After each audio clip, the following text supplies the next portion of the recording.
Since we're doing these in spliced videos on YouTube, hello folks watching this next video on our YouTube channel. We are here today interviewing candidates running for the 4th Congressional District here in Massachusetts. I'm going to bring up our next candidate, Jason Poulos, on screen momentarily.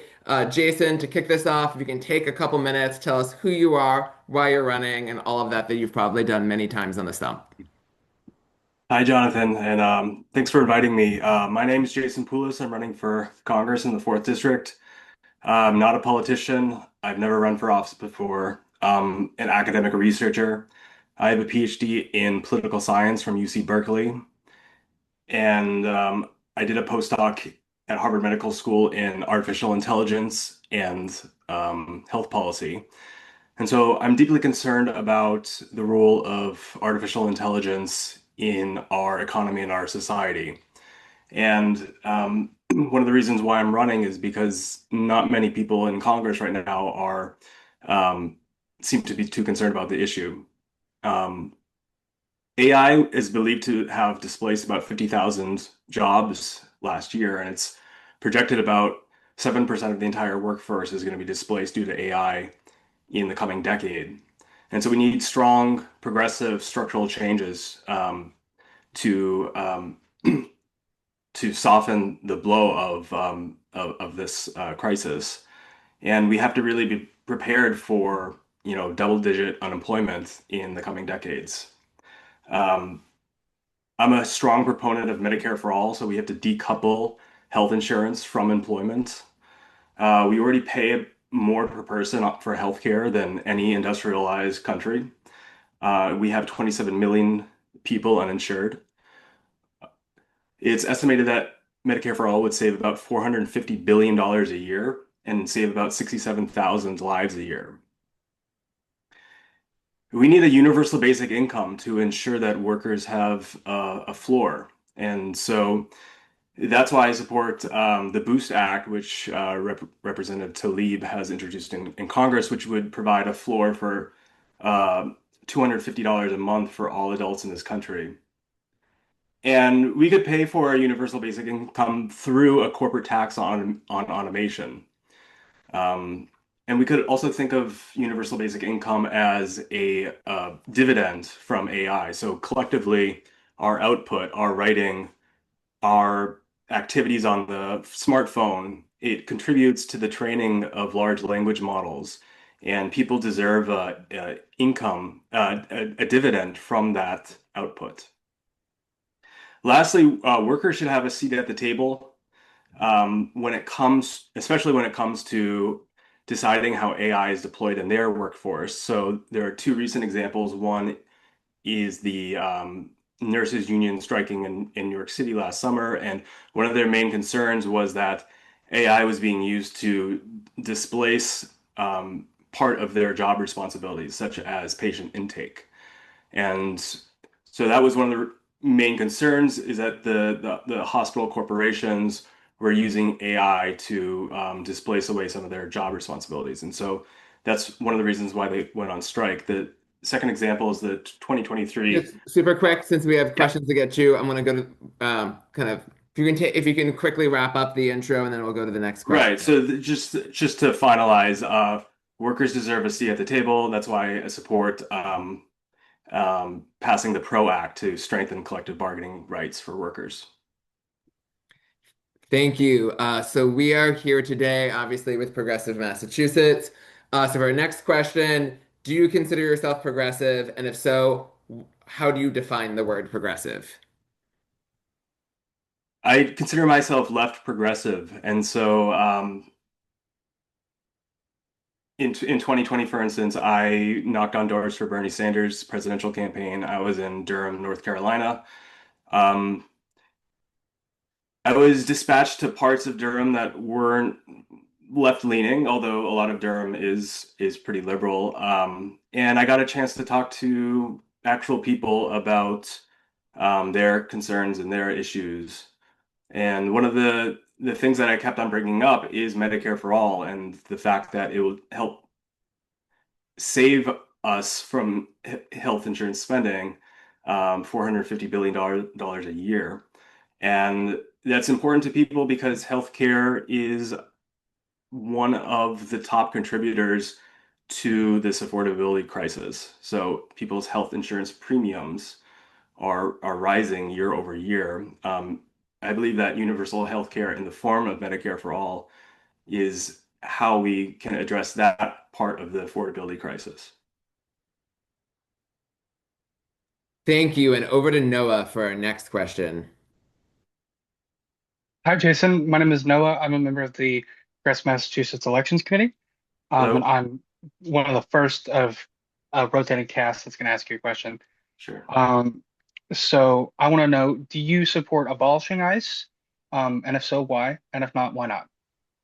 Yes, and I believe I was the first person in this race to call for abolishing ICE. I remember when I was in high school, the DHS was established, and it was established um, in a situation where people were afraid, and I think a lot of even moderate Congress people at that time were concerned that DHS as a whole were duplicating and replicating um, uh, government functions. So yes, I believe we should abolish ICE. I think that the responsibilities of immigration enforcement can go to Department of Justice or even the State Department. These are departments that have a longer history and have more established judicial protocols and oversight. Uh, I think that we should even look at defunding and dismantling DHS as a whole. This is an agency that's only 22 years old. It replicates other agencies and other government functions. Ideally, I think we could return to the original slate of not having a Department of Health, Homeland Security. Lastly, I've also called for ending qualified immunity for ICE and CBP agents. And so there are existing legislation in Congress that would do just that. And ending qualified immunity would be important because then individuals whose rights have been harmed or have been physically harmed by these agents can then sue the agents in civil court.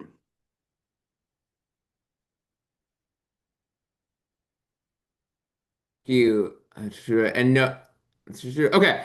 So over the past several decades, we've seen increasing concentration of kind of corporate power across industries, with fewer and fewer companies controlling more and more of different sectors. At the same time, we've seen like fewer and fewer people controlling more and kind of more, let's say, the wealth of the country.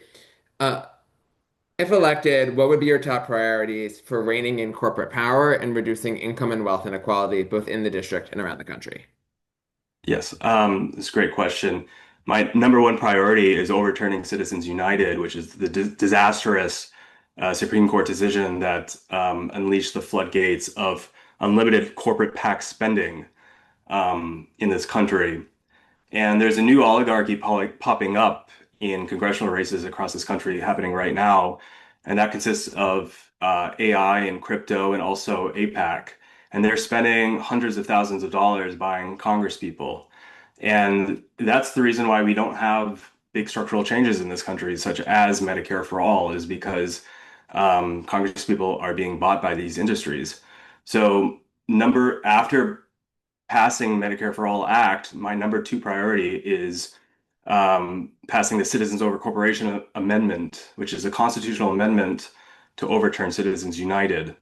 And I would just note that there's five or six Massachusetts Congress people right now that support that amendment. Representative Auchincloss, the incumbent in this district, does not support the constitutional amendment to overturn Citizens United.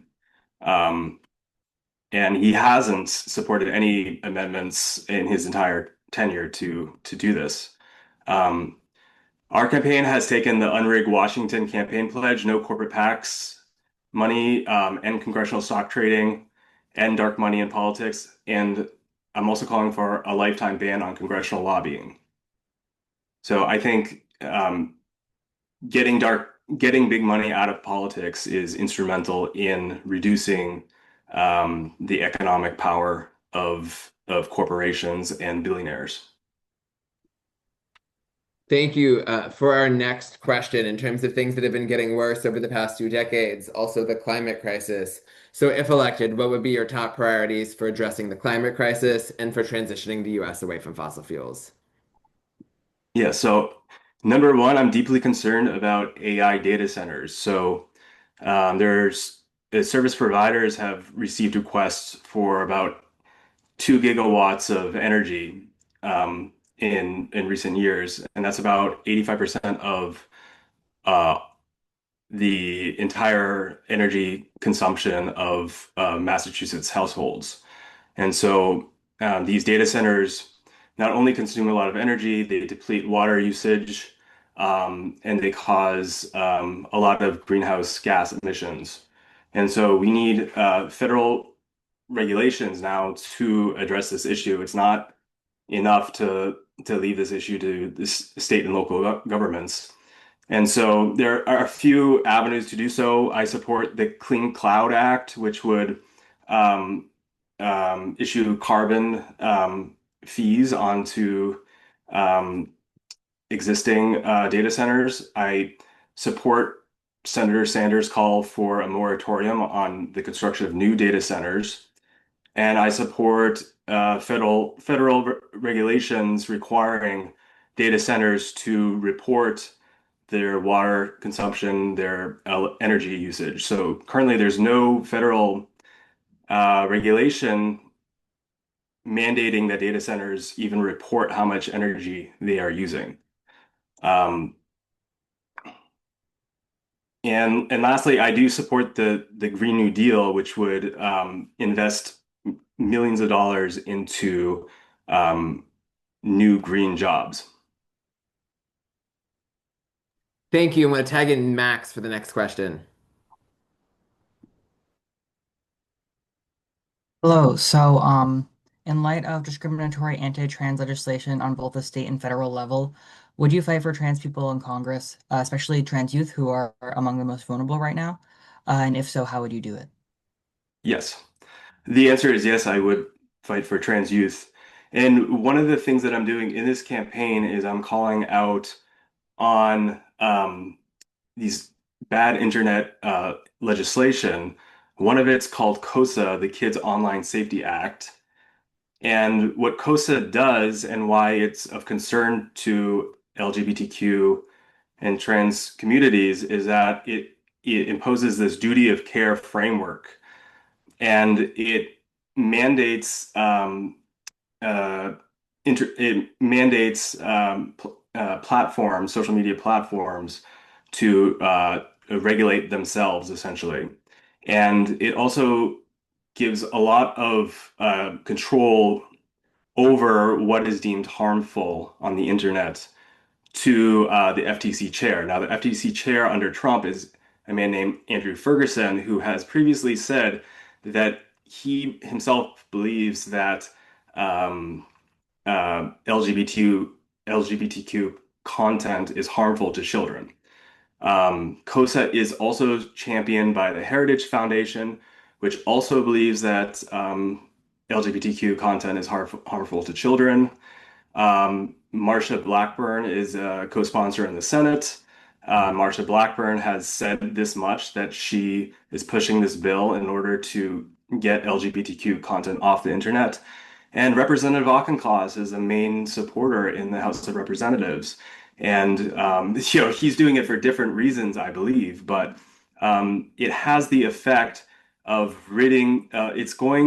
This legislation, KOSA, is going to be used um, to diminish LGBTQ awareness online. And it's a particular issue for the trans rights trans community, because the internet is a place where trans youth can go to find a community where a community may not exist in their actual real life lives. And so this is an issue that I am talking a lot about in this campaign.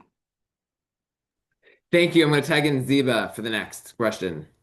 Hi, Jason. I'm here to ask you about foreign policy.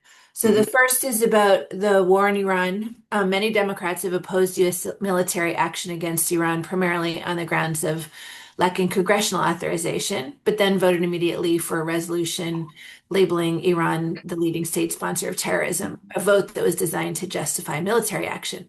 Would you vote to stop funding this war? What do you think should happen next? And what are your views on lifting or reducing sanctions as part of a solution? Yes. So I've been calling for ending the war and investing in this country. So we've already spent $23 billion for the war. This money could be used for housing, education, healthcare. The Pentagon has already requested Congress to allocate an additional $200 billion, which is outrageous. This money can be used to fund universal programs such as Medicare for All. Um, and so just a word on Representative Auchincloss. He has opposed this war on procedural grounds, like you say,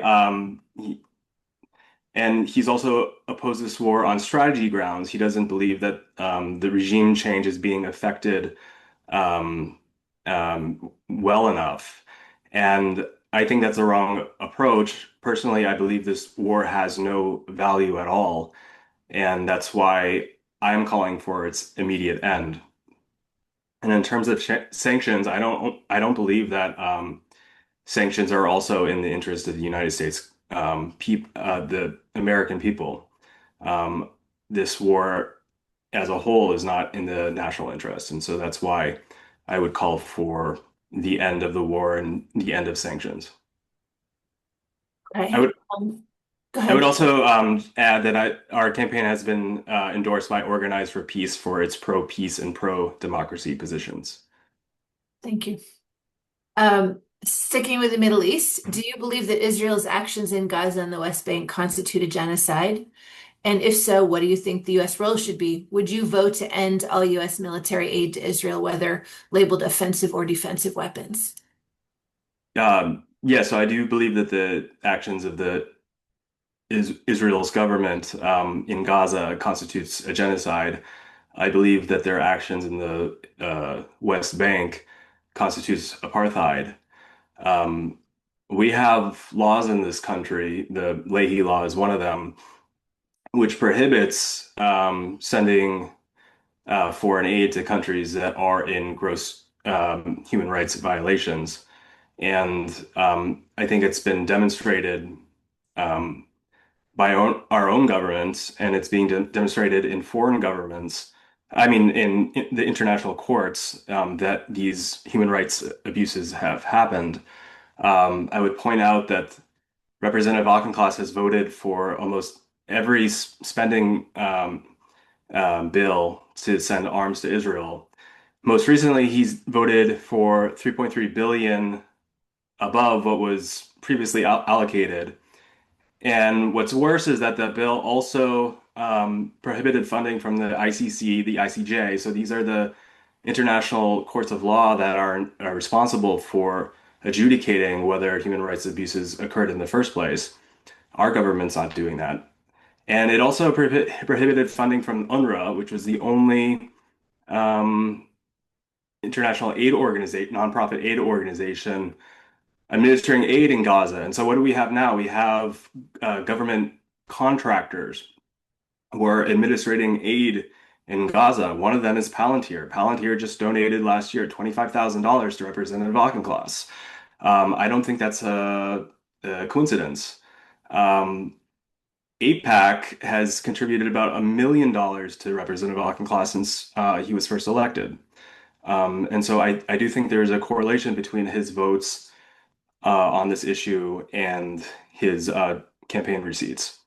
Um, and so to answer your question, I also support the Block the Bombs Act, which is a legislation in Congress right now that would not transfer any money or weapons to Israel as long as they're in this state in which they're committing human rights violations. Thank you. Back to you, John. Great, thank you. So I'm going to have the final two questions for this evening. So you're obviously running against an incumbent, and what I often say for when people are running against incumbents is that you need to get voters to answer two questions. You need to get them to agree to fire the incumbent and to hire Mhm. you. So if you can give your most concise answer about like maybe like 30 seconds or so for each, why should voters in the fourth congressional district fire the incumbent? And Mhm. then again, your kind of best elevator pitch. Why should they affirmatively hire you, given, let's say, the wide field as well as the possibility of not voting at all? Yes, thank you.